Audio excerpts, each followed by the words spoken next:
Hi అండి. ఇంకో వీడియోతో అయితే మీ ముందుకు వచ్చేసాను. ఇందాకైతే అండి ప్రాన్స్ కర్రీ, ఇదైతే ప్రాన్స్ ఫ్రై అండి.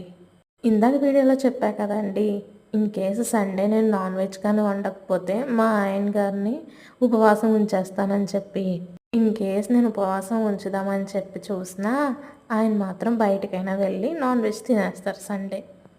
మీ ఇళ్ళల్లో కూడా ఇలాంటి వాళ్ళు ఉన్నారా అండి? ఇంకో చిన్న మాట అండి, నాకు తెలిసింది కర్రీస్ ఎప్పుడైనా వండేటప్పుడు ఆనియన్స్ ఉంటాయి కదండీ!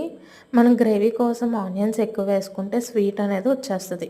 సో, మనం అప్పుడు ఏం చేయాలంటే ఆనియన్స్ ఆయిల్‌లో వేశాక, కొంచెం వేపాక, సాల్ట్ అనేది వేసి కొంచెం బ్రౌనిష్ కలర్‌లో వచ్చేంత వరకు వేపితే స్వీట్‌నెస్ అనేదైతే ఉండదండి.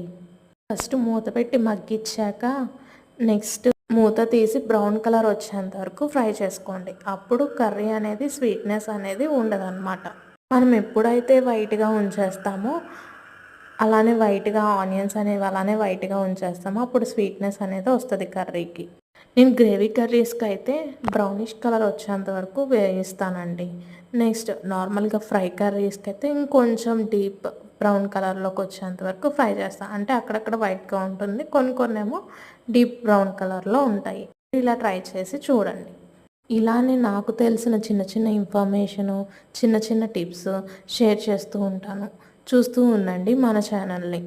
నెక్స్ట్ అప్డేట్తో మీ ముందుకు వచ్చేస్తాను. Stay tuned our channel. Videos చూసే ప్రతి ఒక్కరూ లైక్ చేయండి, షేర్ చేయండి అండ్ సబ్స్క్రైబ్ చేయండి. మీరు నా ఛానల్ని సబ్స్క్రైబ్ చేయడం వల్ల నాకు మోటివేషనల్గాను అండ్ వీడియోస్ తీయడానికి ఇంట్రెస్టెడ్గాను ఉంటుంది. So please do subscribe our channel SRK little world.